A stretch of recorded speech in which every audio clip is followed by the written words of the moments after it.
Wow. Oh, I know what's going on. Wow. That was planned. that was planned. That was planned.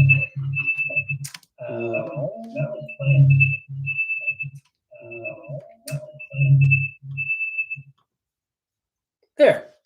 Did that get rid of the reverb? Hi from Holland. Holy shit, Holland. Hello, everybody. Can you hear me? Can you see me? Let me know in the chat. Because I'm a pretty tech savvy guy, but when I go live, I go into this like, yes. It's like I dissociate a little bit. I don't know what's going on. All right, cool. You all can hear me. Wow. I love that meme where you hear those kids that, wow. Oh my God, there's so many of you. Oh, I love seeing you all. Hello, Seattle. Seattle, good to go. Michigan. Let's do this. How about we just say where we're all from? I'll go first. Can I be first in the chat? Nope.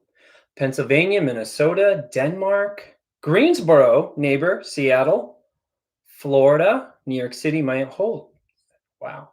How do I, okay, how many of you are here? Wow.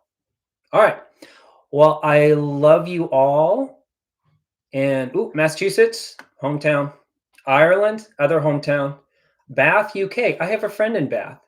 Scotland, Jamaica, Queens, New York City, representing Salt Lake City. Man, sometimes it's just like so amazing, and I'm really trying to take this all into my heart because it's just crazy where everyone is calling in from. Love it. Welcome to my live stream. We're going to get into some questions. And if you haven't had the opportunity to submit a question, at this point, I honestly probably won't get to it. But the cool thing about childhood trauma, well, there's nothing really cool about childhood trauma. The cool thing is, in terms of recovery, a lot of this stuff is so patterned. So in some of the questions that I talk about, your question might get answered in it because there's always a theme to this stuff. Let me raise my desk a little bit. Okay. There's the Google Doc form, and I might do this again. So still feel free to put the question in. Try to keep it clear and that it's like I can answer the question. Some questions are not answerable, and try not to go somewhere between 120, 140 words. First of all, your questions were amazing, totally amazing. And we'll do this till I either run out of steam, maybe like an hour and a half. And then I got to go make some salmon for the family. I'm doing some random stuff that I talk about. We got an air fryer, and I didn't know that you can make French fries in an air fryer. But the last time I made mashed potatoes, all the peels, you can make those into French fries in an air fryer. Just olive oil, salt, and pepper. Follow me for more recipes. So that's what I'll be doing afterward. And yeah, so just to show you around, I'm still new to this, I'll be throwing some links to like my Patreon. If you're interested in my membership, what you'll experience with the Q&A is essentially what the live Q&As are like in my membership, where I'm reading members' questions and getting into some recovery stuff, childhood trauma stuff. And there's that. There's a Patreon link that I'll put in. And oh, this is really cool. A fan asked me to put this out there. They created a Reddit page. If you all want to find kind of a place to land about the videos that I put out or concepts around RRP, which is the Relationship Recovery Program. So they asked me to put that out there because they just started it and they want to get something going, because I have a Facebook thing, but I think that Facebook to me is a little bit dead in the water. And people in my membership, they have a place to kind of connect by seeing me every sort of bi-monthly. But that is a really kind of cool thing that the fan did. So you can share resources, self-help stuff, talk about stuff from the videos that I do, or like it's getting there's videos now that I almost want to like rehash all the role plays, because it's where like I have this new audience now, which I love. I love that the audience um, is growing, but it's where I think that a lot of those role plays really speak to people deeply about what it was like for them. And I learned those role plays from my mentor, Amanda Curtin. And if you haven't checked out my interview from the, if you got to dive deep into the channel archives. And I interviewed Amanda, who is like a mom to me, and she's the one who started RRP. So you kind of get an idea about what we're doing in the model of therapy that I do. But if you just, if you if you got here because I did Bob Ross around Halloween, like there's so much more. So all right. Anywho, should we get started with the questions? We'll just dive into it. You want to do that? Is that cool? All right. I wish there was a way, yeah, like in the future, I think I'm going to use a software because I would really like to share the screen so you can see the questions as they come up, which is what I do in my live membership. So I'm just going to dive into it. And here are your questions. And again, you don't have to submit a question. You can just kind of hang out for and take it all in. And I will just, let me minimize this stuff so I can see you. A lot of this stuff is just kind of multitasking. So I want to be able to read my questions and also see the chat. So I'm going to scooch all this down. Perfect. Okay, diving right in. Someone asked, and these are all anonymous. I'm not going to read your name because I think it's like it'd be different if I was like Mr. Beast or something like that, and I can give you a shout out. So I just think that these questions are so personal. How to get out of a hopeless spiral? Like this feeling I'll be stuck and trapped in my situation forever, and doing my best isn't good enough to get out of it. In the work that I do, so much of it, and I talk about this in a lot of my videos, is trying to find your inner adult. And sometimes like we need like a bunch of prerequisites to find our inner adult. And if you really struggle with emotional dysregulation, where really what that means, there's no adult present that we can start to take care of ourselves or get ourselves together or do some self-soothing work. So I would really recommend, I would really recommend, if you find yourself going into those big volcanic feeling shame holes or spirals, it'd be really great to complete a DBT group. And a lot of people hate DBT, dialectical behavioral therapy. It kind of is, it's all skills based. Things like DBT or CBT, they don't really give a shit about your childhood. And a lot of people want to work on their childhood. So when they get to CBT or DBT, and these therapies are amazing. They're just, I think all therapies are, there's a right therapy for the right time. So DBT, if anyone has positive experience with DBT, is it's really helpful in order for you to get some skills, in order to ground, in order to get your inner adult more online. And then part two of that is to maybe do some inner child work. But again, there's a right therapy for the right time. Many people, and this really bugs me, is when sort of someone goes to see a therapist and they want to work on their childhood and there's not a discussion or it's not clear, and they end up just doing like sort of CBT, and the client is just waiting for the magic to happen. So when two people aren't talking about it, so then there's other questions related to what I'm talking about to that. So I hope that that was helpful. How do I help my inner child understand the abuse has ended? Powerful question. This question might really be the name in the game in this stuff, because when you have, like you might be in your 30s and childhood is long gone and you're very far away from your family, or you're in a no contact kind of a thing, but your body remembers a moody person. And let's just say your partner is in a bad mood. It's like the body doesn't want to take in, or the inner child doesn't want to take in, that the abuse has ended. So I think a lot of inner child dialogue and conversations, which we talk a lot about in my membership, there's a I did an e-course and a webinar on how to reparent the inner child. There's specific a worksheet about how to get that thing going with them, about doing left hand and right hand talking with our inner child on paper. It's a lot like EMDR, self-regulating. And in the day-to-day, we have to really kind of, it's not just like an affirmation to remind ourselves, because I don't think that affirmations really work. They don't really go deep, but to really cultivate a relationship with this inner child in a daily way, remind them that the present is a million times better than what it was like to be 8 years old, stuck with your codependent mom and your narcissistic dad, or your, the mess that we were all growing up in. The other piece to this is finding a really good therapist and getting some trauma work going, because there's only so much journaling or dialoguing or thinking about this stuff or researching videos that we can do.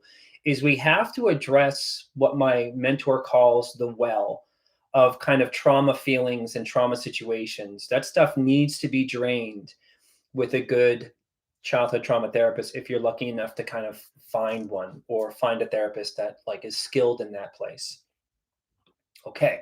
Do you have any advice on navigating friendships? I have wonderful friends, but I feel like I'm more attached to them than they are to me, because I see them as family, but I'm not sure how to process this. I love this question. Does anybody relate to the question? Right? Put your little hand up or something like that. I relate to the question. Um, and I just remember in my friendships, I would be expecting to kind of assimilate. I was looking for a family. I think we're all looking for a family. So when we have a friend that seems to have those qualities that we want, or we really looked up to them, it's like our inner child just wants to go home with them and be taken care of. But then the inner child also gets incredibly disappointed because their expectation of the friendship is kind of off, or we've picked a not such a good friend.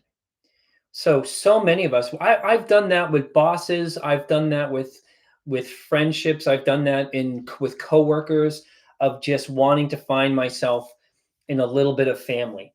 So in inner child work, finding the inner adult is really connecting. This might be the answer to many questions. Is really connecting with our kid and being like, it's me and you from now on, not wanting to be assimilated into another friendship. It's really about me and you, and we need to connect, and we need to establish, and we need to, it's, I wouldn't say to your inner child, we need to integrate, but I think good therapy comes from an integrated person, where we don't need a relationship to complete us, or we're still not trying to get the blood from the stone with our family and that kind of a thing. Really, really powerful question.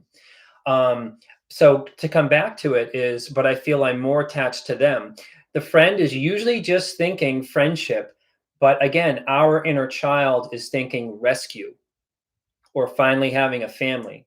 So we have to really talk with our inner child and kind of do a self boundary. Little Patrick, just because we're going camping with Mike and Jean, I'm making this up, is that they are friends, but I'm your family now.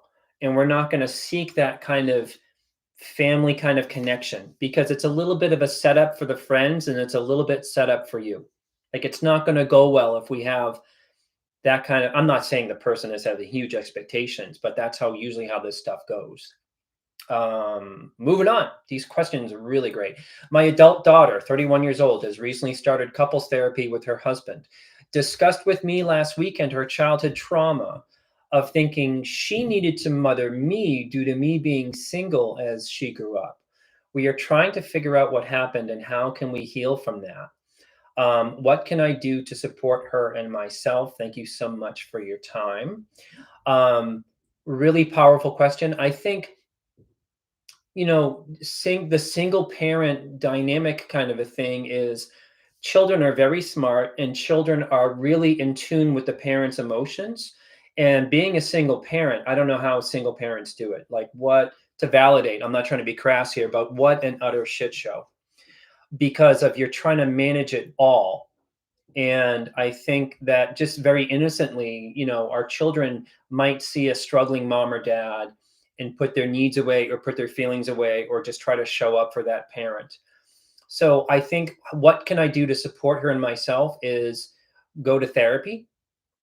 I think to go to therapy and really kind of like be like wrestling with that a little bit or processing that with a therapist. And then I think if you're not in individual therapy looking at um, any struggles that you're having, because I don't just think it's like single parent kind of a thing. I think that usually the child is, but let's just say you were a great parent. Is there still might be a need for therapy if you hadn't gone yet? Then maybe a step later is to just find a good therapist and to really like get their help about doing a little bit of family work, about really having some real conversations about that. And it doesn't sound like, on one hand, like your daughter isn't saying it, she was saying that she was more thinking of you in it, but I'm not, if I'm not, I mean, it's a brief question, I'm not hearing that she was traumatized by you bringing other people around or whatever, or it was really nasty, but I'm just kind of saying you might need a little bit of mediation to learn how to have some conversations kind of about that. I plan on doing sometime this year or early this year as when a parent has been abusive and they worry about that or they know about that, is how to apologize to your kids about that or to be real about that. And because it's like get a lot of people connect with me a lot about I think I was a really traumatized parent. Of course we were.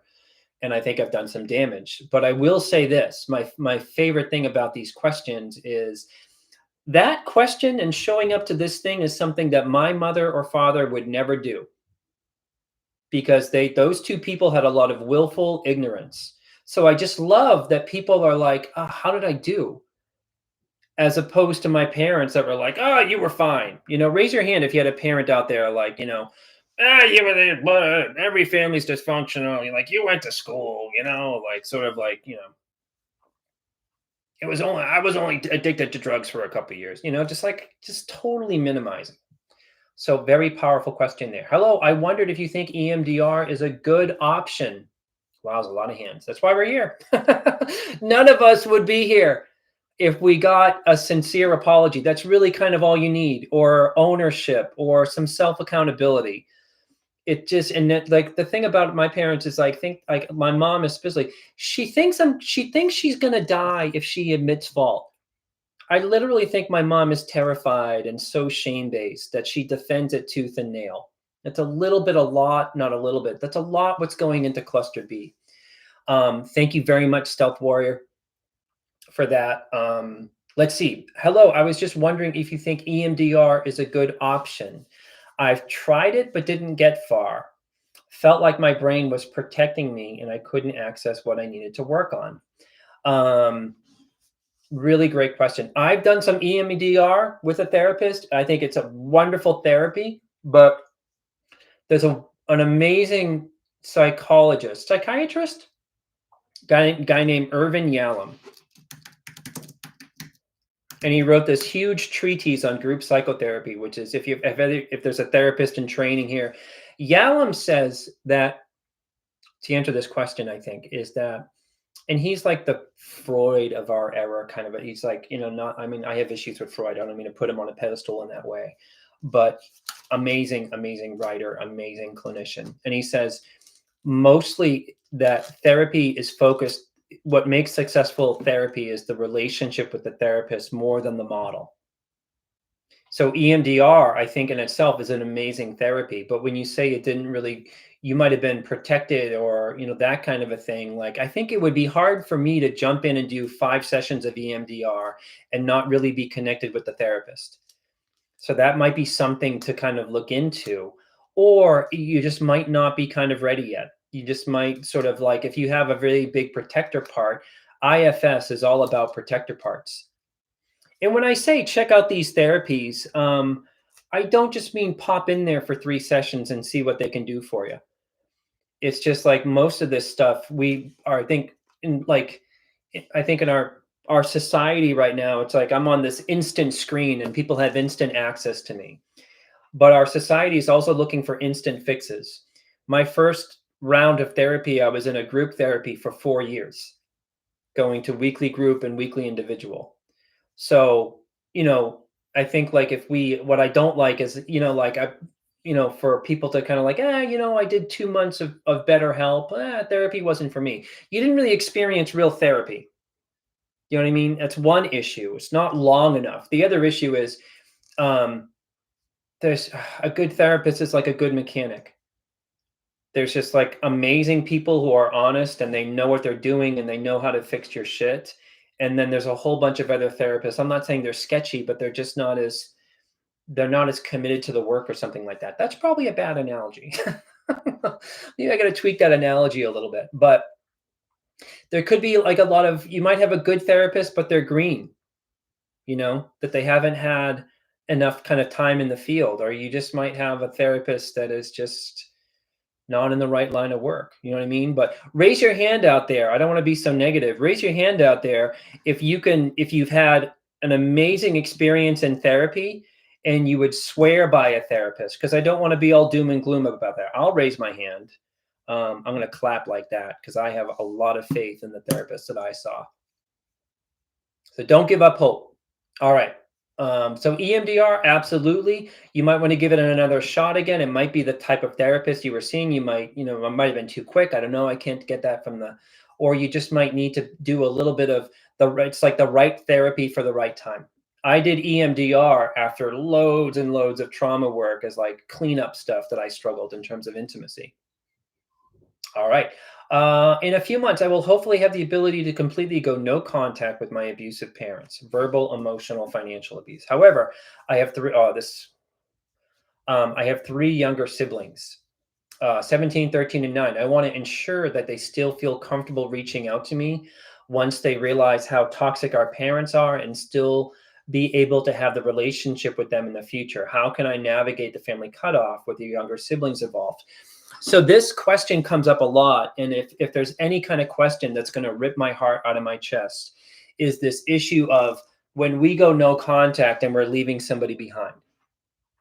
Might be your codependent mom, might be your siblings, might be your codependent dad, might be, the family, but the answer that I have is hard in that your thinking is totally right on. In the thinking of, it's a little bit, anyone a Star Wars fan out there?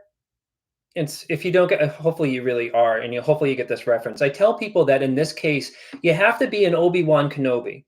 And Obi-Wan Kenobi was stationed near Luke Skywalker as a kid, watching over him till he came of age. So I say, like, if we're going to leave the toxic family system and we have to leave people behind, that's a grief that we have to accept. But we also need to be a safe person for them, because eventually your toxic parents are going to affect them too. And you have to be available. You have to sort of, that's the best thing to kind of keep your hope going, because it's going to break your heart. Just absolutely going to wreck you, because it might even be worse that one of those siblings is like, why are you so mean to mom? They're too young to get it, or they might become a flying monkey, or brutal. I just want to really validate how hard it is, but you're doing the right thing to be, I had a family member that was like that. They were like healthy from afar. And when I was 15 or 14 years old, they suggested I go to Al-Anon when I started talking about the family. I was too immature to look at something that I needed to do about my family. And that's perfectly valid. But somebody from afar kind of knew what was going on and got it. But, I tell clients this is that one day that 17-year-old might be 23 and need you and crash on your couch because mom or dad just destroyed them about college or something like that. So you have to play the long game in that one. Incidentally, if you feel that this is helpful or any of the answering the questions is helpful, you can make a donation that somebody else did. You don't have to. There's no pressure. But if you're new to this, there's this little button with a little money sign, and that gives you a super thanks or a super chat.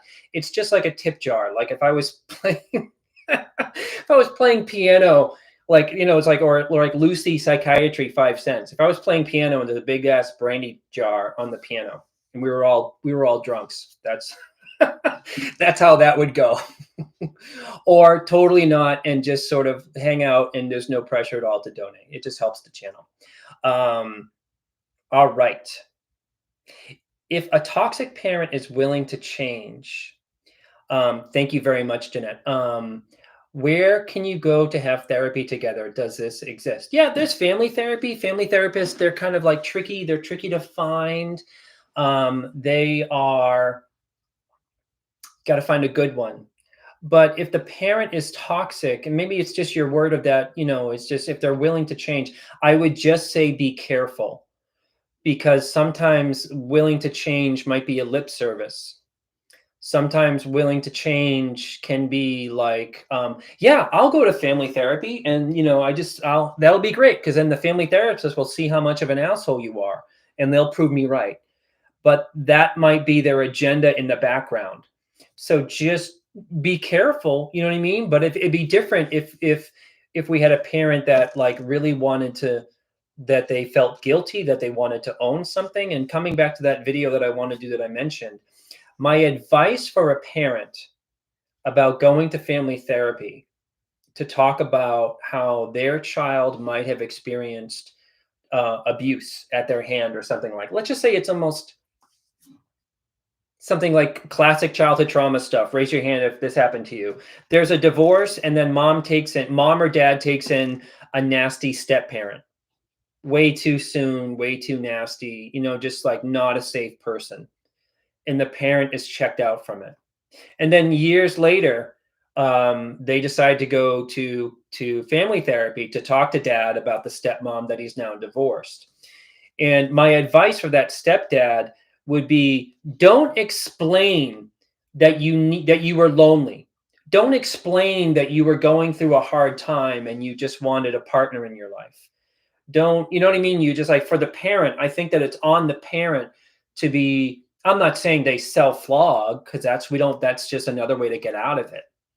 But I think that for the parent to really not really watch the defensiveness, and really just sort of say, like, really think about what it was like when you put your 9-year-old son or daughter into the care of like a really nasty stepmom who was like, that kind of a thing.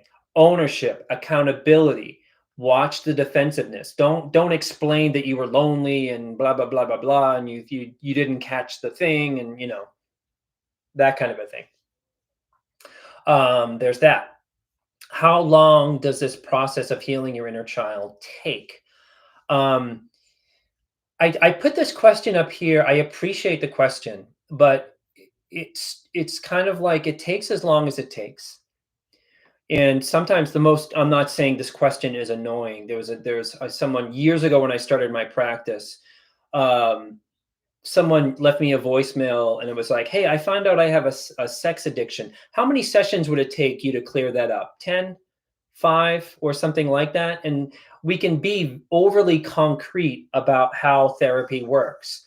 I started therapy at 19 years old, individual therapy, and then I was in a group with that therapist for 4.5 years. And then the middle of that group, I got into 12-step work to look at sobriety. I've been sober for 20 years.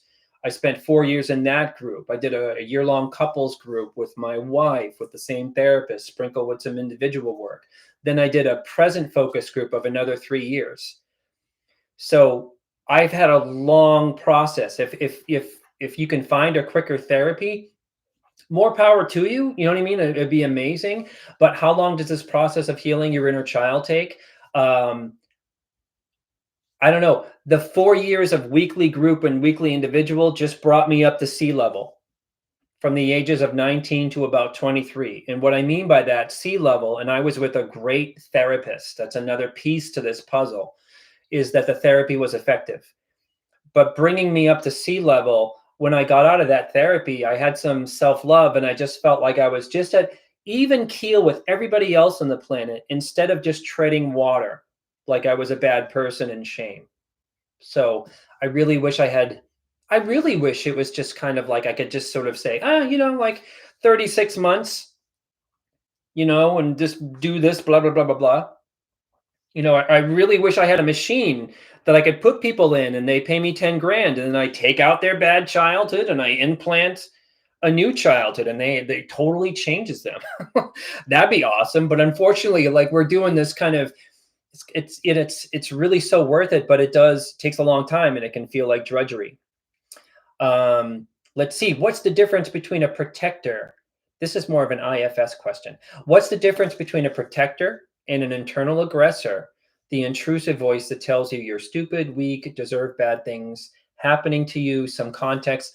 When talking to your inner child, you hear things like you failed us or you don't deserve sleep in the middle of the night. Thank you so much, sir. Sir Rancelot. My Canadian friend, is that Canadian?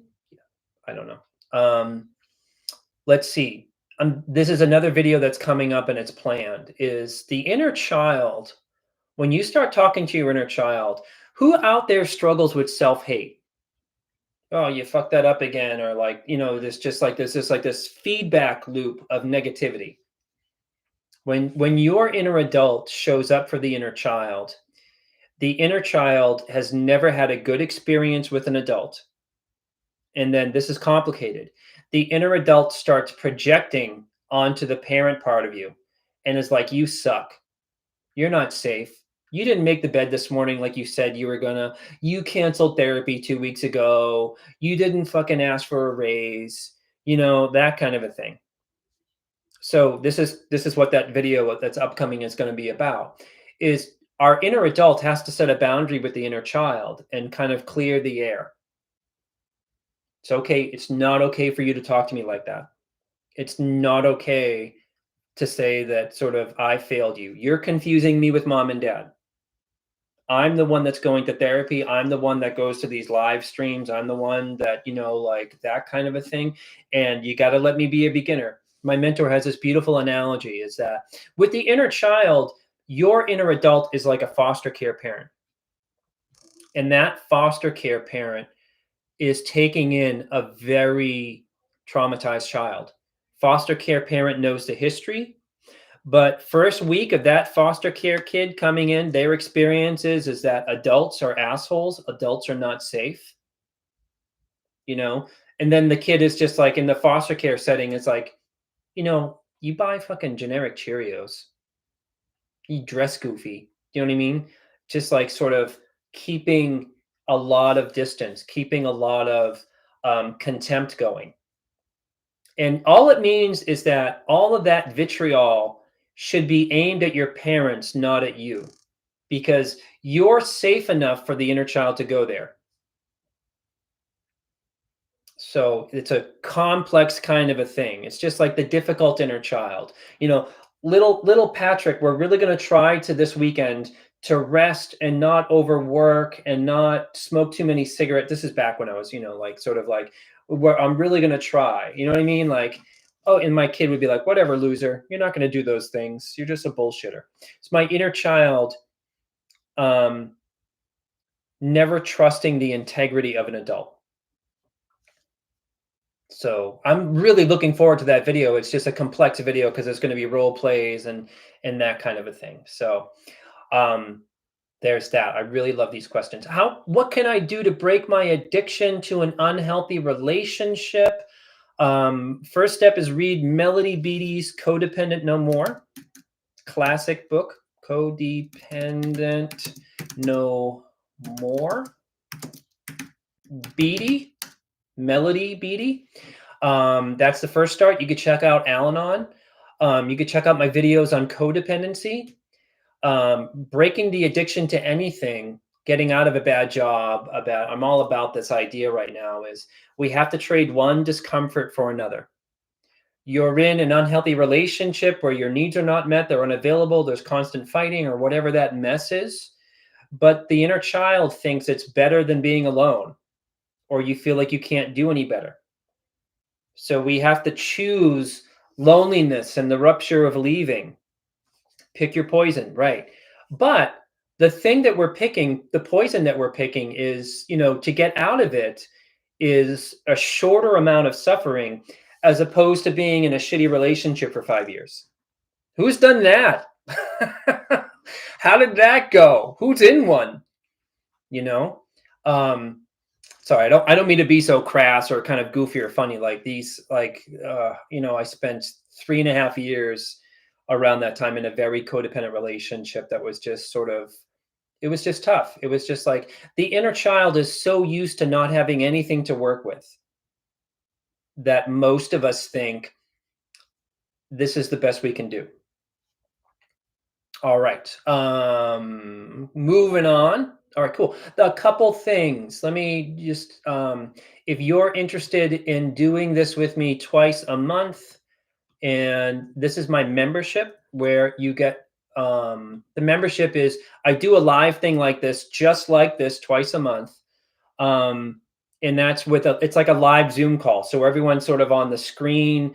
The last one, I think, today I hit about 400 members, and I just added some more seats. There should be some left. This is the membership link. What you get is every Monday I send out journal prompts about videos or about inner child work to keep you on track.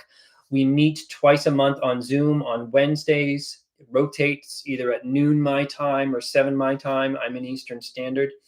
And then you also get access to all my coursework. So their link is there. Oh, the link is gone already in the chat. So there's that. You can also find it on my website. Hang on a second. Wait a minute. All right, I'm putting it in the wrong place. There it is again. And then if you don't want to contribute to the chat thing, the donation thing, because many people ask for this as well, as I also run kind of a Patreon as well. There's not added benefits to it. It's just kind of a tip Patrick kind of a thing if the videos are helpful to you. And then if you, the little button with the how you donate towards the bottom is the little money sign. And then you just follow the prompts from there. Or do none of that. There is no pressure. Is NPD the result of childhood trauma? Yes. Can someone heal from it? Not likely if they really are NPD, although there are therapists that work with narcissistic personality disorder.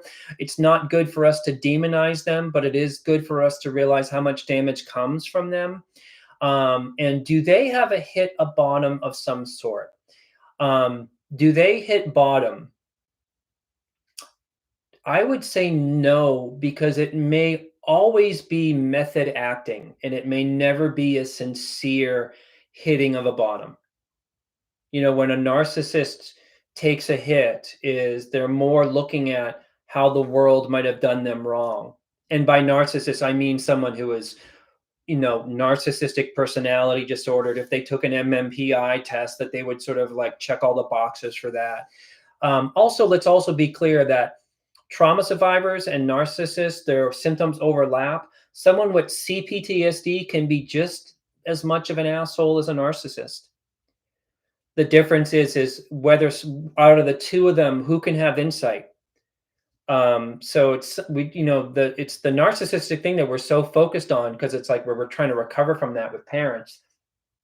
Is you've heard me talk about this a bunch of times. If everyone looks like a narcissist, we're going to be looking for that and confirm that. So it's kind of not a good thing. But to come back to the person's question, do they have to hit a bottom of some sort? They don't really have a mechanism of conscious that helps them learn.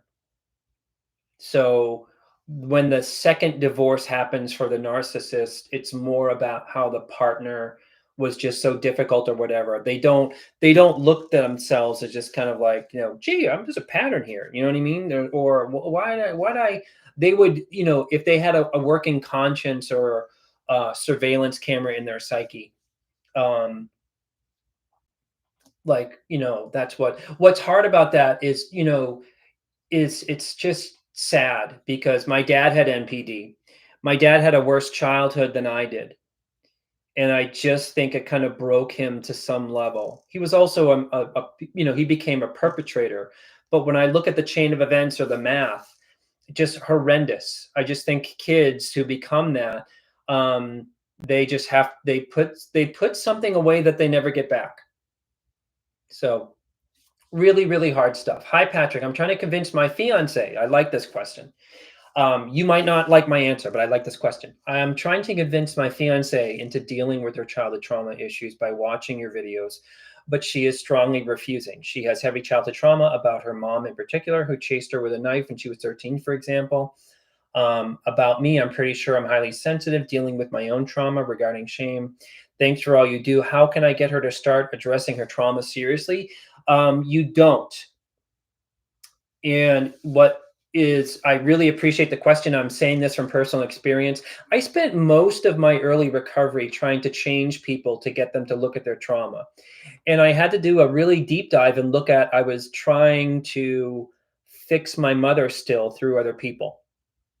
So trying to get somebody to get it is more about us than it is about the person. And very, very hard, because you probably love the girlfriend and you just like see her suffer in it. But when someone's pretty much saying no about it, we really have to look at, raise your hand out there if you have like a machine in you that is like, I have to change my partner. I have to get them to get it, or I have to get my mom to get it, or I have to get my siblings to get it. It sucks. And I spent a lot of my life in that. And what I was doing was avoiding a lot of rage and also a lot of sadness.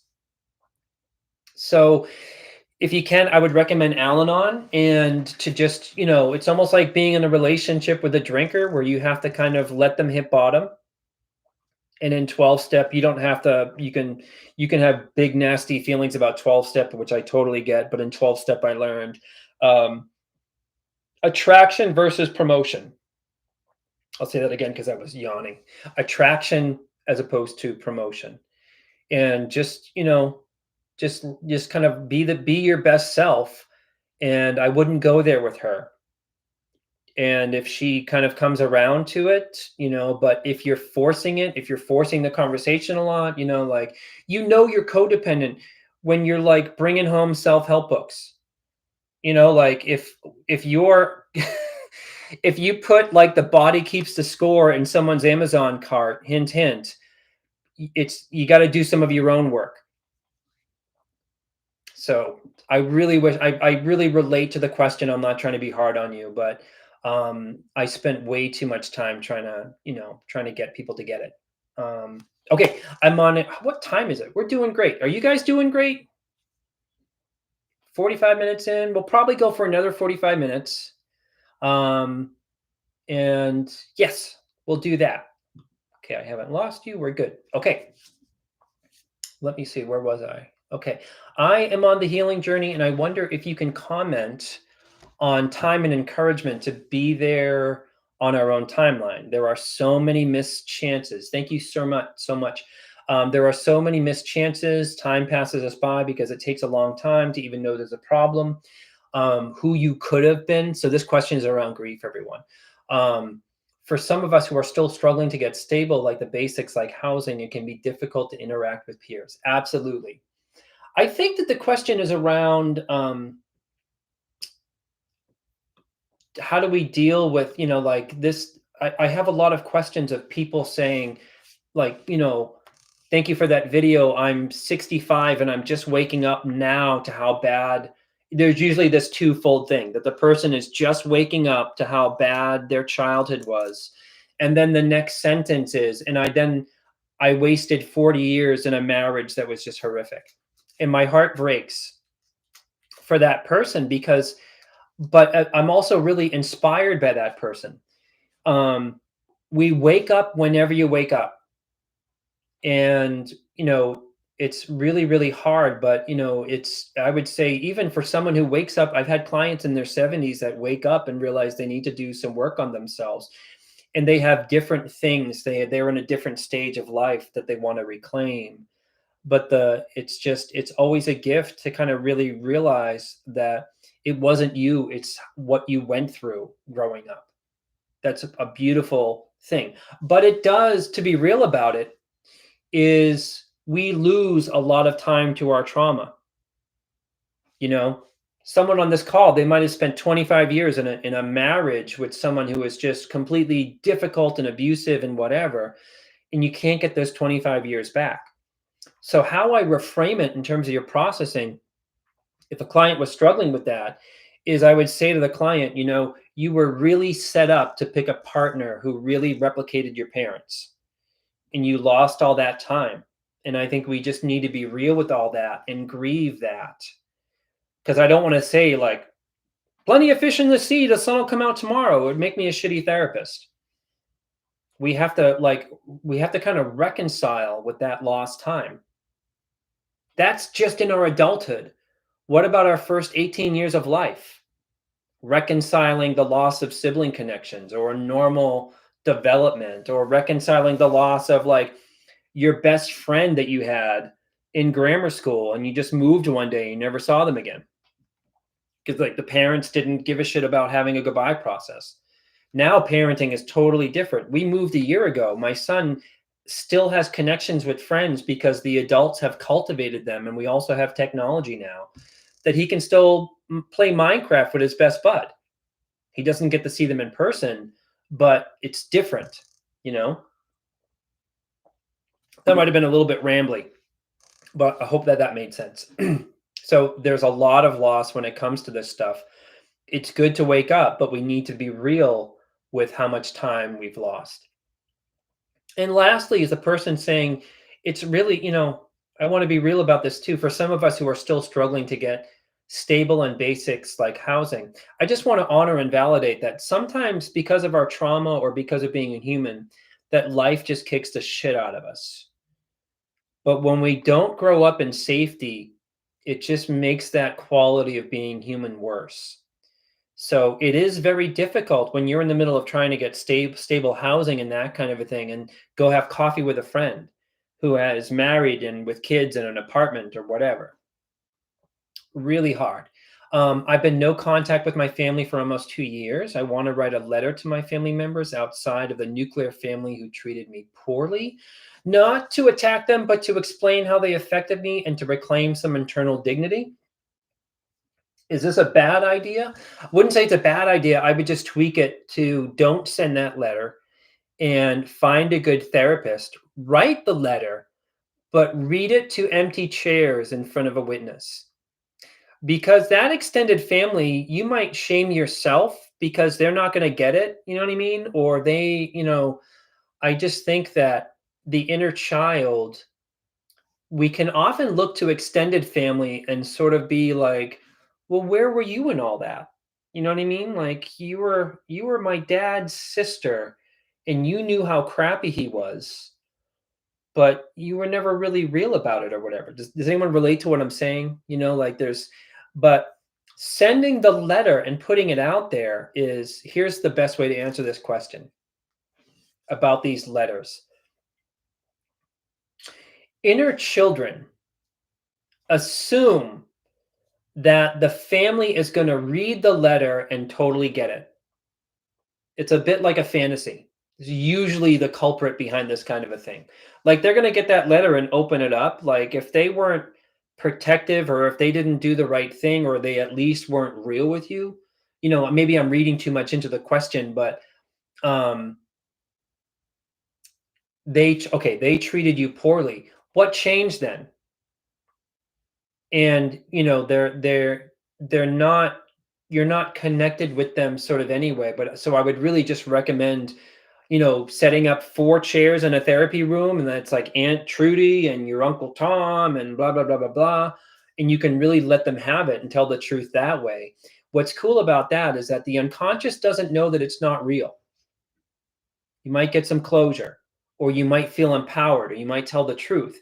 It's better too to have the therapist chime in and say, wow, Uncle Bill, you knew how bad your sister was and you just avoided the whole thing. So hopefully that makes sense. Can dynamics ever change if my elder family members deify my deceased abusive father? Probably not. And it's a powerful question, short question. The toxic family loves to canonize abusive people. It's like, oh, Grandma Mary, she just made those cookies. And I remember her at Christmas, and she just loves singing in the choir, that kind of a thing. But she was a pedophile. She was a totally unsafe person. People get weird. Human beings get really weird when people die in general, we don't really know what to do with it. But the abusive family, um, it's like when the abusive family member dies, the rest of the family is like, well, okay, we'll just say the nice things and we'll all be done here. Um, and it's really hard. So can the dynamics change if my elder family members deify my deceased abusive father? The answer is probably no, because those family members don't sound like to me that they want to be real about the abusive father, if they have any insight or whatever. As a side note, another video that I want to do, or an idea that plays around in my head, is I think a major problem in society is how we have no understanding of mental illness. You know, if we have a celebrity who is struggling with a personality disorder or struggling with some really off behavior, blows my mind that the majority of society is just like, yeah, he's kind of the old jib, you know. He's like, yeah, he's talking truth, and you're like, I'm sitting there going like, how do you not see a pathology going on there? And even worse, someone with a pathology, I'm not saying someone with a pathology is a terrible human being. It's part of the human experience. But what worries me is when someone has a pathology and we put them on a pedestal because we don't catch the mental illness, or we like their bravado, and the family can definitely do that as well. Okay. Through my healing, I feel like I'm gaining a lot of head knowledge. This is a powerful question. Okay. Through my healing, I feeling like I'm getting a lot of head knowledge, being smarter about creating healthy boundaries, um, and acting with love towards my inner child. However, my body still carries a huge amount of stress, which results in hives, shaking muscles, occasional anxiety attacks. How can I help my body release this stress in what is a healthy expectation of how long my body to heal? You really need to spend time with a really trained therapist, because I love the question is, my mentor says that awareness doesn't change you. I love that you said I have a lot of head knowledge. You could spend 5 years watching videos on narcissism. You can watch my videos till the cows come home. You can read all the self-help books. You might even be better diagnostically than I am. But coming back to the idea about the trauma well needing to get drained, is we need to do that in a safe environment with safe people. And in other words, we're not going to be able to think or journal. And I know that I'm not judging the question. I'm just kind of educating that there's to be real about this stuff. Um, I had to do a lot of heavy lifting. I had to do a lot of grieving, like crying on the floor in a group therapy and raging and really telling horrible stories about what went on in my family in order to drain that stuff and have healthy people around me who are really doing the same work, or at least be doing that with a therapist that can really share all that and that they know how to drain. And by draining, it's just like, all of that. It's just there's so much to process. A lot of it is running our body memories.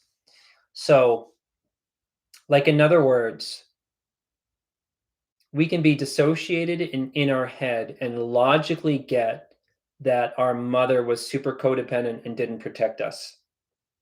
But to be able to feel the rage of that and, morally be able to dig for the rage, because some of us don't want to go near it, or we don't really think in that way. We just feel for more for our mom than we would feel for ourselves. That's a long process to get to, but to get to some other feelings. I know when a client is going to shift, when they go from focusing on their parents' generational trauma and dad just being in a bad marriage and taking it, to really getting to a place where they start to see that their parents had all the power to change things, but they didn't. So when I know that a client is on their way when they're able to kind of shift, and that takes a long time.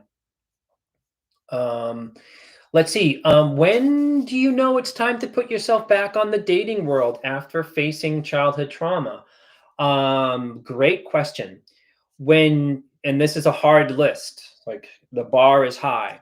When you're integrated with your inner child and you're not looking for a rescue in somebody else, when you have some faith in humanity again, When you have a strong enough adult and the inner child is on board with this to be able to roll with disappointment, to roll with being that the person that you like ghosted us, you know. So it's a lot.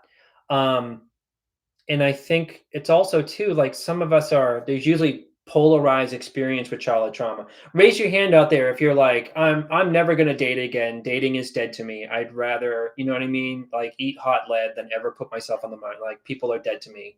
You know, the opposite sex for me is just a, you know, they're a terrible, terrible thing. You know, there's some of us are over here. Hot lead sounds good. Mm. um, I don't think that that's good. But another thing that's also not good is if we're dating, inner children should have no business in our dating life. So if we go into the dating life with our expectations being off, or we're looking for a rescue, or we're not being thoughtful about who we're dating, and we're going too fast, I think the top tier trauma sign is just like, sort of like, the second date we're having sex, and we know, like, we're just instant intensity, instant thing, and tells me there's an inner child um really running the show on that, as opposed to an inner adult that can slow down and really make sure that someone is safe, and, like, you know, enjoy the patience of that and enjoy some romance. um so when is it time to recap is that when you're more integrated, and that you don't need the relationship is just a nice thing in your life that enhances your life instead of it becoming your life. And to have some faith in humanity is going to be helpful, because um, sometimes our inner child is like, take me, I'm yours forever. Or sometimes that we might be dating someone for 10 months and we're just like, we never feel safe with them, and we're kind of a pain in the ass with them. Raise your hand if you've been that person. Always triggered by the person, or always having a problem with them. Who picks fights to keep themselves safe? No shame in it. It's like, so many of us do that. You know, who's exhausted by people? All right.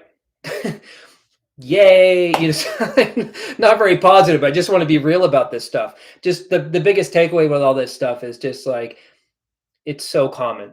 This is in RRP, the which is the therapy that I do, relationship recovery program. Two things: we're finishing business with our parents, and we're also reclaiming intimacy.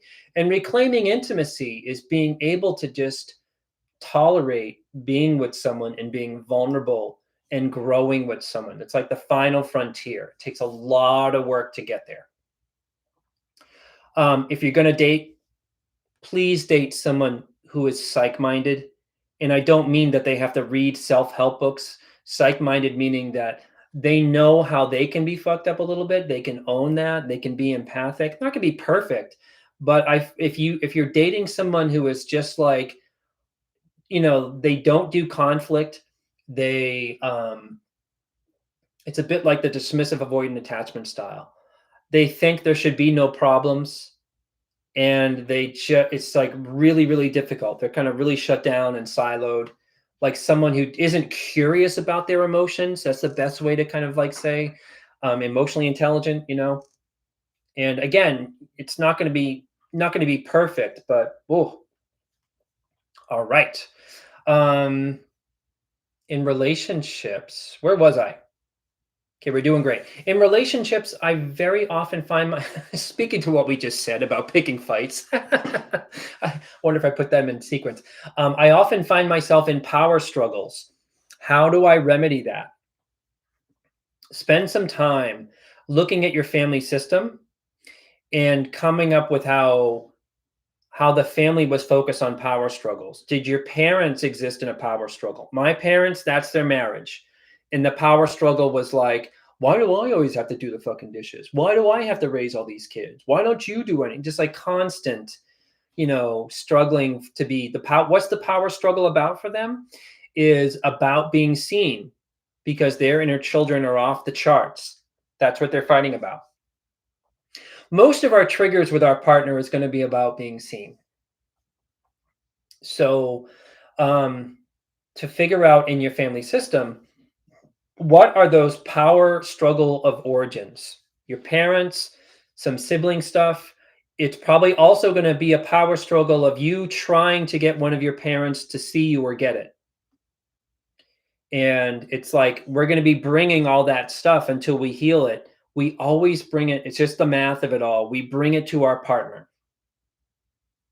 You know what I mean? You come home loaded with groceries and your partner's on the couch playing Candy Crush, and your kid is like, "Son of a bitch, I got you your cheesy poofs and you couldn't even come and kiss me." Like that's where all that energy comes from. That's so common, you know? So common. Then is with power struggles, our inner child is taking the fight to the wrong place.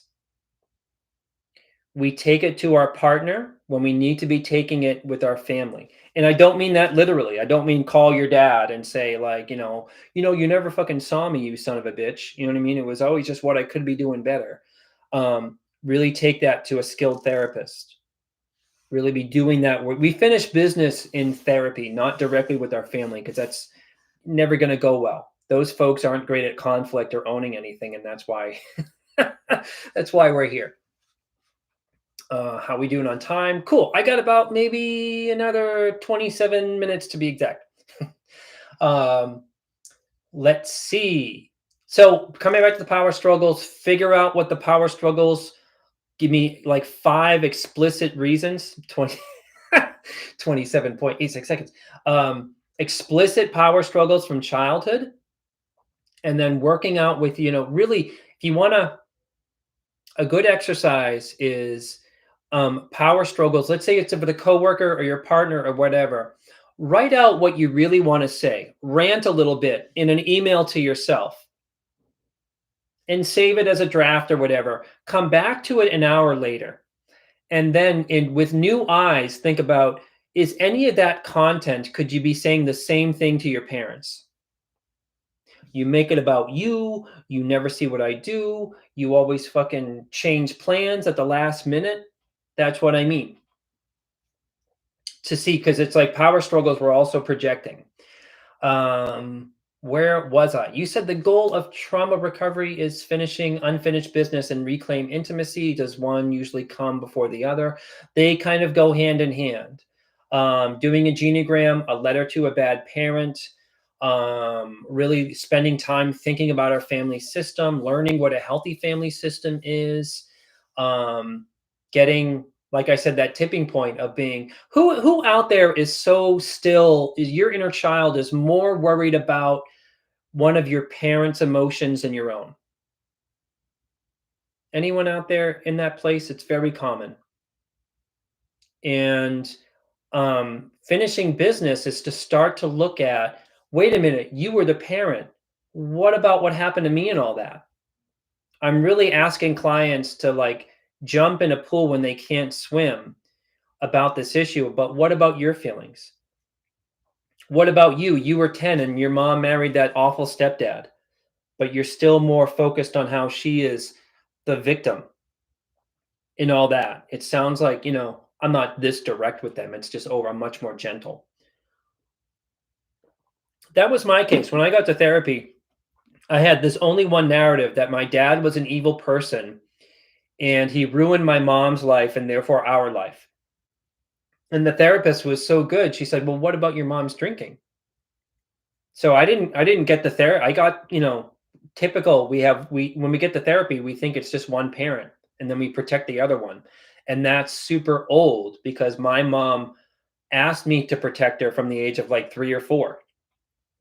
That's what I mean about jumping into a pool without knowing how to swim. So unfinished business and reclaiming intimacy happen at the same time. Unfinished business is writing a letter to your dad about how they set you up to be attracted to angry, unavailable men. That's the unfinished business, and holding dad accountable for that, or holding your mom for strengthening the same thing in her codependency or whatever. And reclaiming intimacy is opening your heart to a man without that projection, or vice versa. It doesn't matter about the genders. It can be any gender that you want, but that's what I mean about that. Let's see. I know I'm talking too long when I start to get froggy. Okay. Is it okay if I feel I will always love my abusive family, even if I can't talk to them anymore? Who hears the dissonance in that question? Cognitive dissonance. Abusive family, I love them.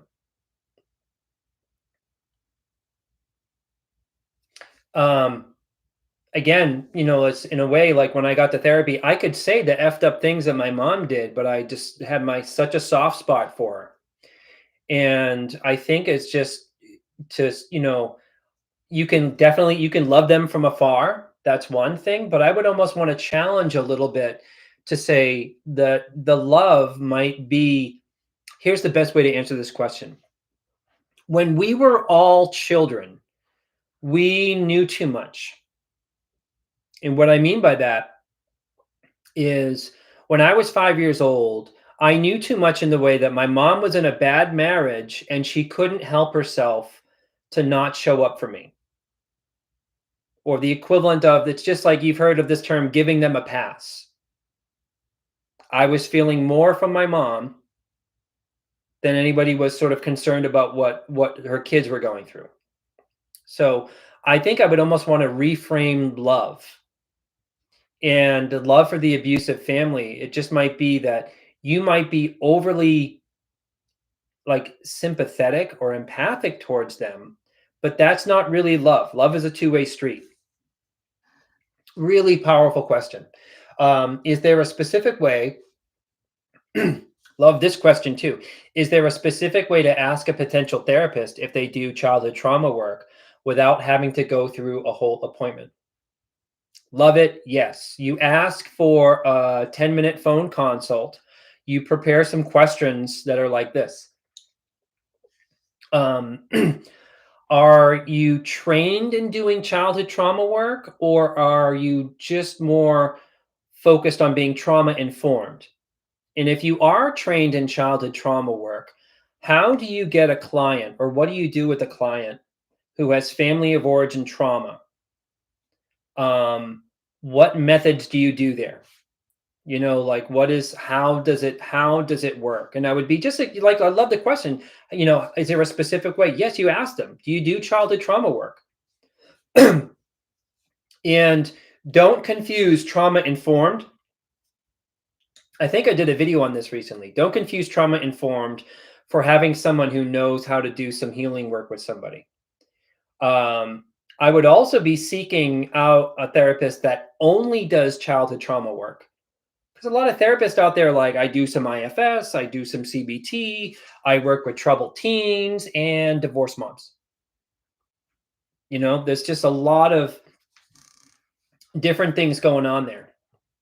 And when a client calls me, if a client calls me and it's just like, they're sort of like, I'm struggling with my career, and I'm sort of saying, that's all fine and good, but I spend most of your time talking about childhood. This is when I was taking clients. We're going to be doing some heavy work. I do the genogram. I do this. I'm going to probably be pressuring you to get into a group, because that's where all the work happens. And if someone's just like, buddy, I just want to help navigating conversations with my boss, then I'm kind of not your guy. I'm super explicit about the work that I love to do. And I don't take on clients that are just kind of like, this is a heartbreaking call that I get. Like, how do I, I think my mom's a narcissist. How do I show up and be different so that they aren't so abusive? That's just kind of, I just kind of say, like, maybe go to a general talk therapist or that kind of a thing. Cause I more steer clients into going no contact. So, I don't know if I've answered the question, but you can, I interview the client as if you were interviewing a roommate. Like, are you mature? You pay your rent on time? Like, no, no, I'm being, but you can ask them as many questions. You know what I mean? Like, do you see people weekly? Do you do what's your process like? That kind of stuff. I'm glad I thought about this. I would ask them about what is their philosophy about going no contact versus reconciliation. Because many therapists out there are like, oh, I just think, I work with my clients and I get them to understand their narcissistic father. And I really try to get them to sort of see that, it's not so bad to go on a family vacation because the dad has good intentions. And then I say to the client, don't ever book a session with someone that suggests reconciliation or that's what they do. And I'm not saying no contact is the only way to go, but I find if a therapist is still, I don't think that they quite understand toxicity, or not so much that they might understand toxicity, but there's this thing in this world where this happens in 12 step 2 is like, what about your dad? Oh, like Niha, you just as I was saying it. Yeah, but what about your dad? Is to really erase and dismiss someone's whole childhood trauma experience because we're not allowing them a process that it was bad. So, big opinions on that. Let's see. Is there a specific? Yeah. What are some good practices to stop doing that distorted thinking, negative self talk that's rooted in childhood trauma? To start befriending the negative self talk because it was a way to keep you safe. Children do this. You're 5, mom and dad are fighting, and they're fighting over your lunch money or going to get school clothes or something like that. The 5-year-old is just like, I'm a piece of shit kid. I am awful. It is a way for the child, and this is just biologically, we all do this. Kids just do this. If they're not getting any parental help, that kids think, I'm a burden, I'm causing all this, I'm a terrible person.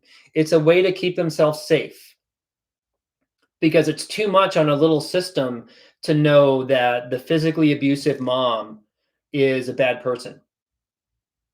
So to really befriend it and say, you kept me safe by thinking it was you, but it's no longer good for us to do that. And we're going to stop being so nasty with ourselves. It's just simply a way that kids find meaning making around them, but then it sticks.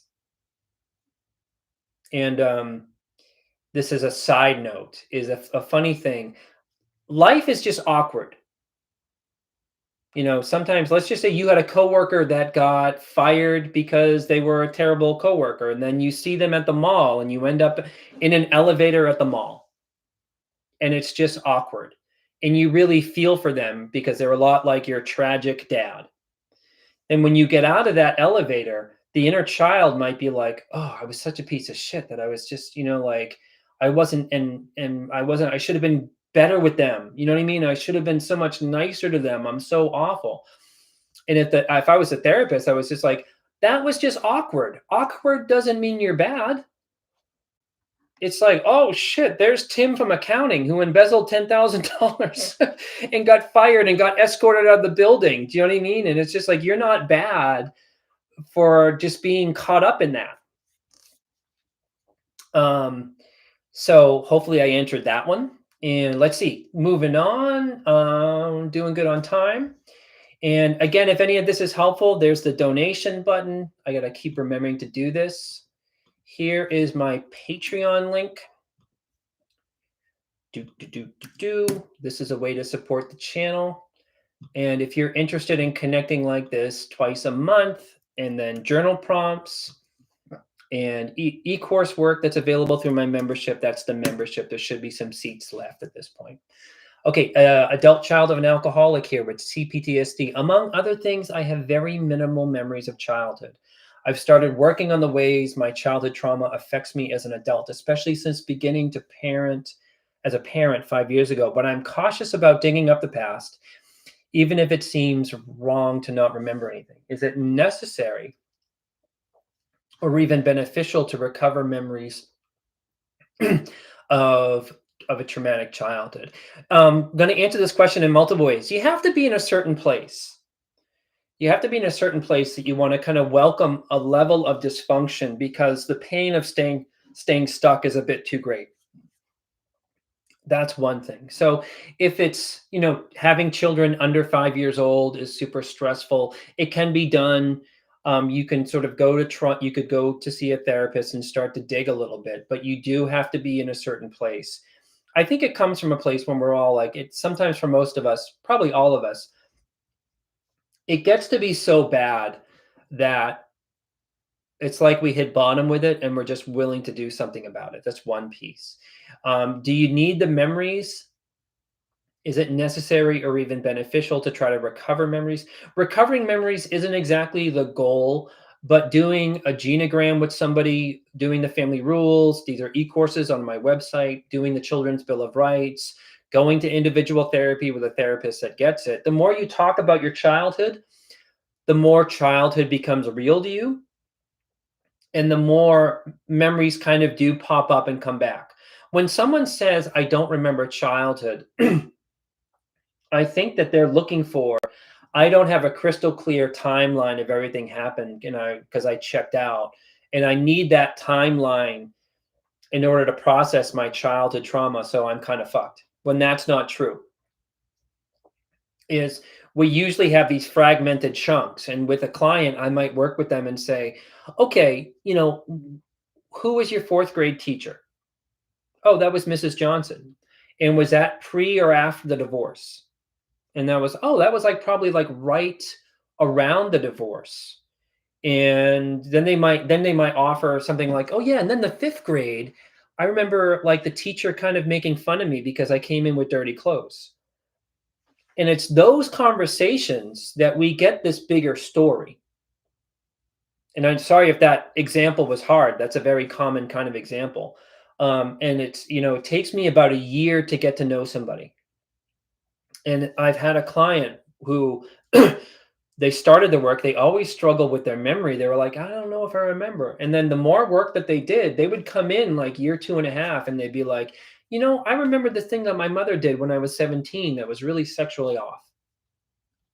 And I was just blown away because they normally didn't talk like that. So I'm not saying if you do these things and you do the work, you get all the memories back, because there's no guarantee in that. But I'm just saying the way that a therapist talks with you about memories is you probably remember more than you think. And you can do a timeline. Like, anyone remember National Geographic? Like the Paleolithic. Oh, thank you so much, SB McCollum. Very generous. Thank you. The Paleolithic era, like a timeline. I used to love those things. And sometimes I'll have a client say, create a timeline, piece of paper. You know what I mean? Earliest childhood memory. You start with the big things. Oh, that time at prom that my mother was a shit show and ruined the whole thing. Or my earliest childhood memories, that fight that we had. That fight that mom and dad had. I must have been 3.5. And then I would sort of say, try to remember your high school teachers. If you moved a lot, try to do the sequence of the moves. Who was your friends at each move? And that's a way that I think that people start to build upon what they kind of already know. But I think it's a little bit of a mind F, because most people are like, I don't remember fourth grade to senior year, because they have these big gaps. And I think it's because they're anxious. I need to remember everything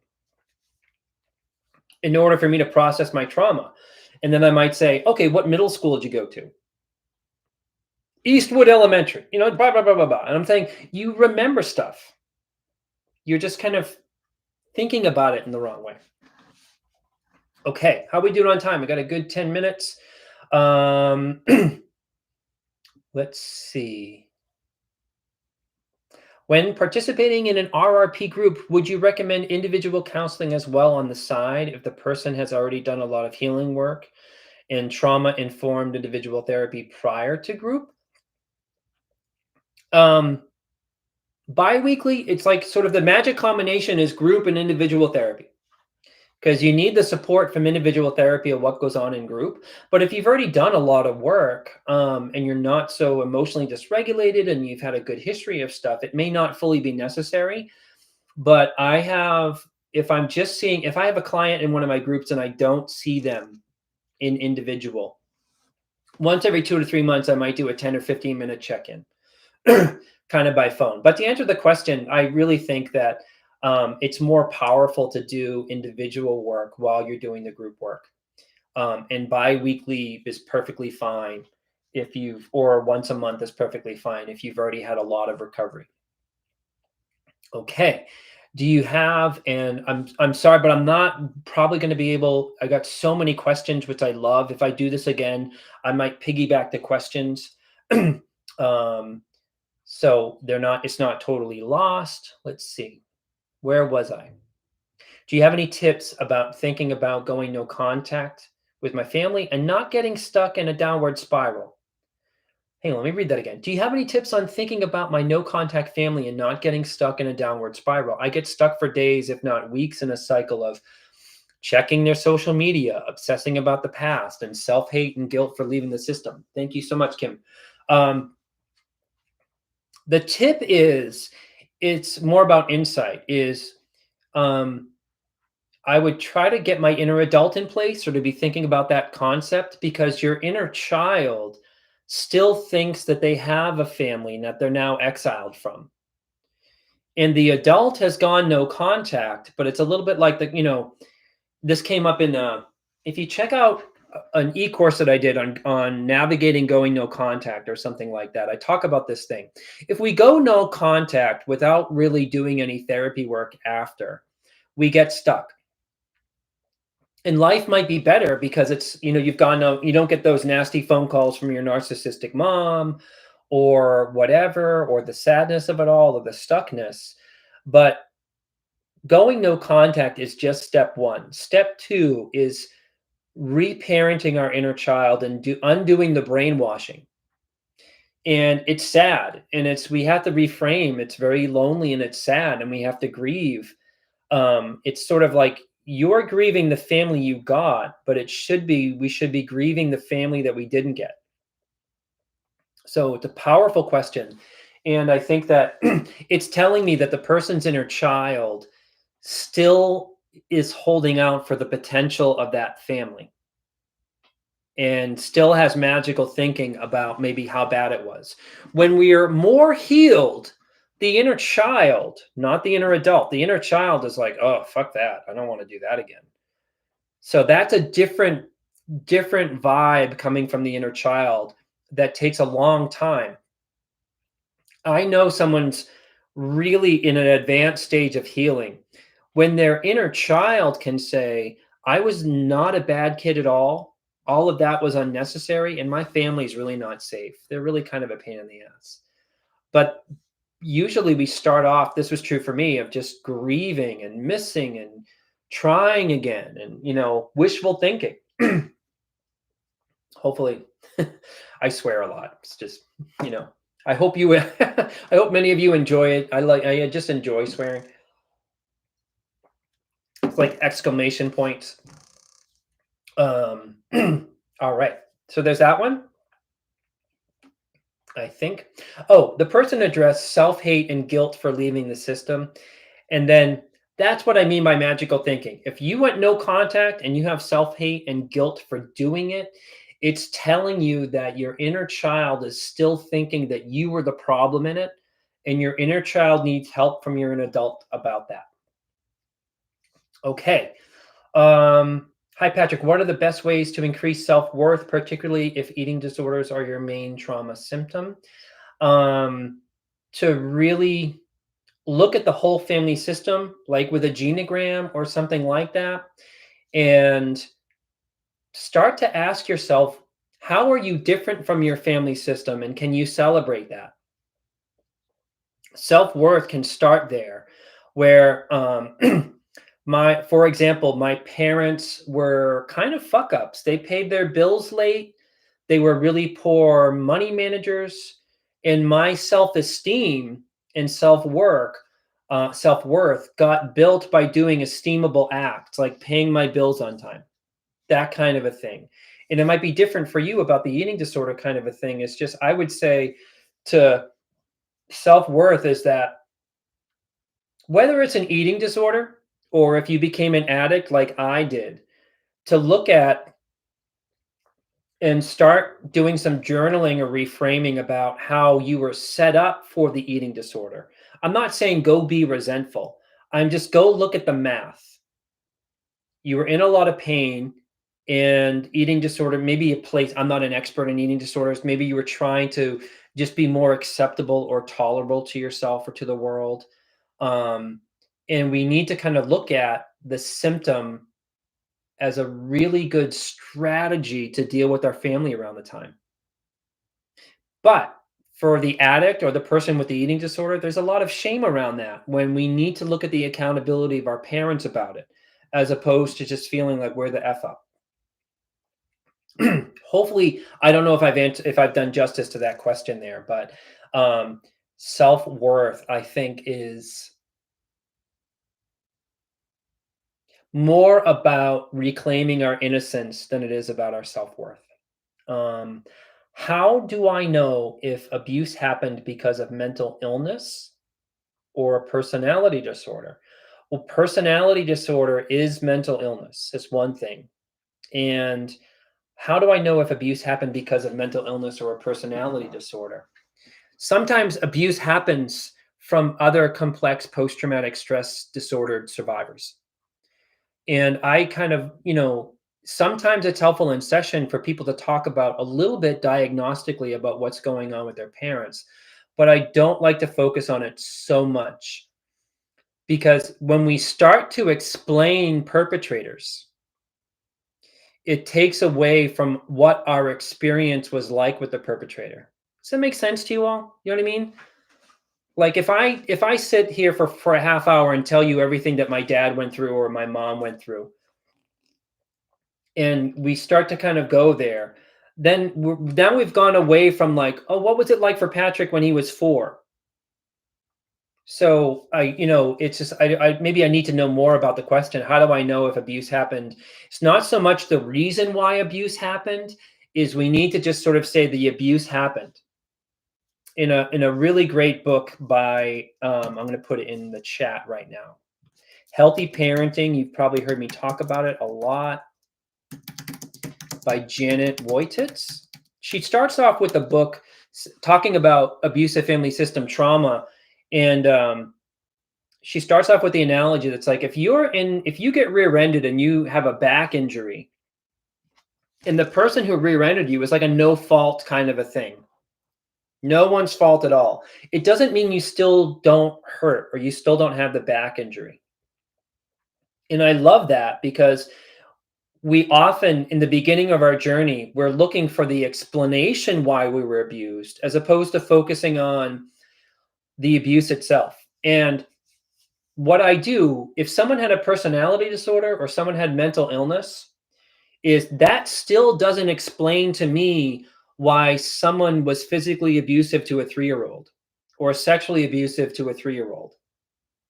Maybe I'm not that smart yet. I just can never reconcile that. So exactly, people with other mental illness can be empathic. The best thing a personality is if a person knows that they're compromised, like they could have left as a protective act. Hopefully I'm making sense. We're going to do one more, and then I think I'm going to sign off, and I'll hang out for a few minutes if you have questions about the membership, about anything like that. And let's see. Let me see. How do you...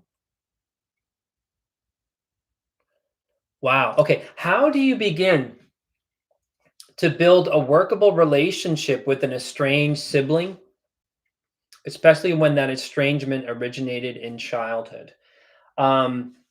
Really powerful question. I think with family in those situations, I would just go super slow. Why I say that is if it was me, is back when I was starting, I would have wanted to talk about the trauma till the cows come home. or the abusive family system till the cows come home. And I might freak out the estranged person. It's almost just like when someone is given up for adoption and they meet their adoptive parent, there's such a big emotional charge to that that I just think it's best to go slow. Have a cup of coffee with them, email a little bit, and maybe have a lunch with them down the road, just because it's so, I mean, I'm not being so rigid about that or something like that, but I guess what I'm trying to say is don't freak yourself out or don't freak them out by going too intense at first. And to rebuild is to just sort of get to know them a little bit, because it's super awkward, right? For an estranged sibling. I don't mean awkward in a cold or shallow way.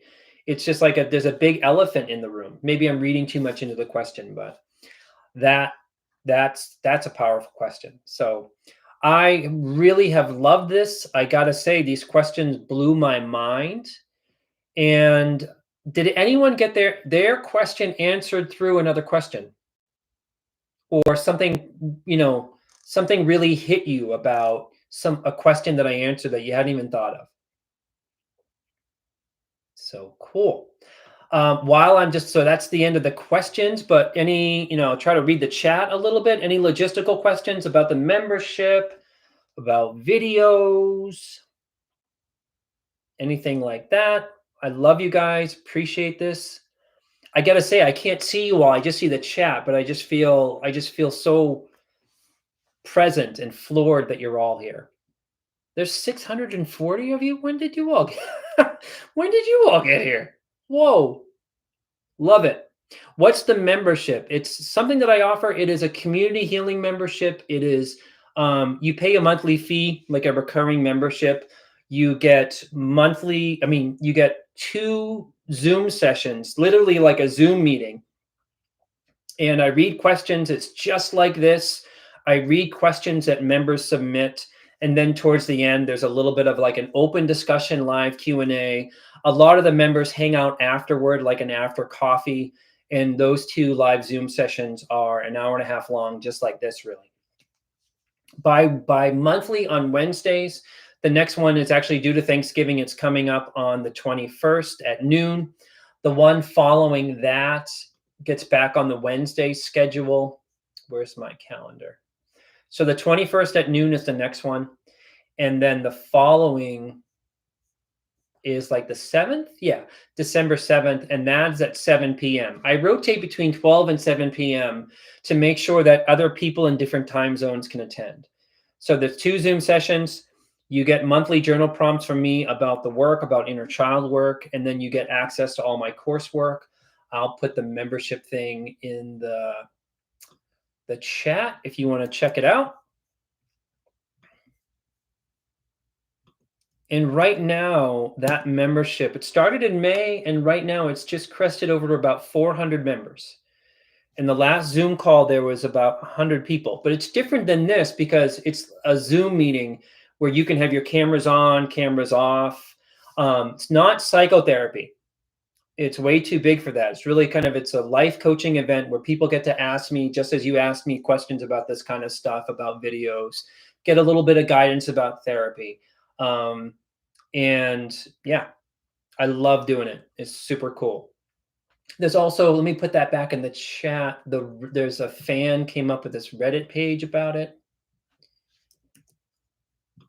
And I was just so tickled that they wanted me to share it so that people can a place for people to land. How many people in one Zoom meeting? The last one was around 120, 400 members. Sometimes it's like 60, sometimes it's like 80, but it keeps growing.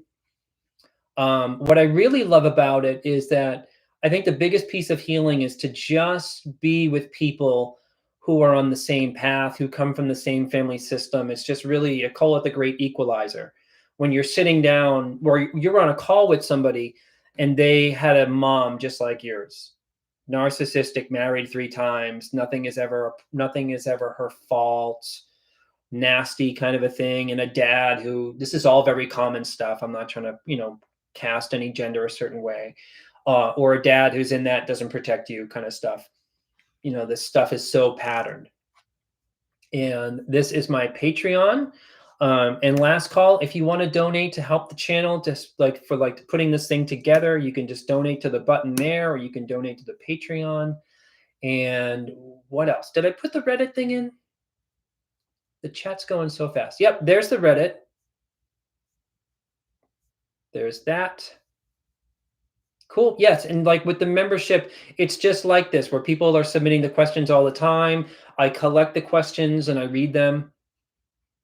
Questions blow my mind. And that's about it. Would you guys like me to do this again down the road? In a month, couple months? I try to download some fancy software because I'm new to going live and it might say my name like right, doo, doo, doo, like right there. But I didn't have time. Like I'm pretty tech savvy, but it's hard to do that stuff on the fly. Yes, please. Yes, please. Love this. I gotta say, I recognize many of you from the comments. I love that there's a bit of community here, and I don't say this enough, but my brain literally doesn't know kind of what to do with the gratitude that you all have, but I do take it into my heart. I think that the messages, what I learned all this stuff. I mean, I bring myself to this thing, but most of the things that I say come from my mentor. These ideas, these concepts that just really helped me so much. So what you're getting is you're getting my experience in psychotherapy through what I'm putting together in the videos and that kind of a thing. Yep. Love you guys. Thank you for coming. Thanks for hanging out with me. I'm going to sign off. And I think that this becomes a video. Yes. I think that you can refer to later if you want to. And I love seeing you. I hope you have a good night. And I got to go make that salmon and French fries for my son. Air fryer. Check out, if you don't have an air fryer, you got to go do it. Bye, everybody. I'm going to end the thing on 3. Love you all. 1, 2, 3. Bye-bye.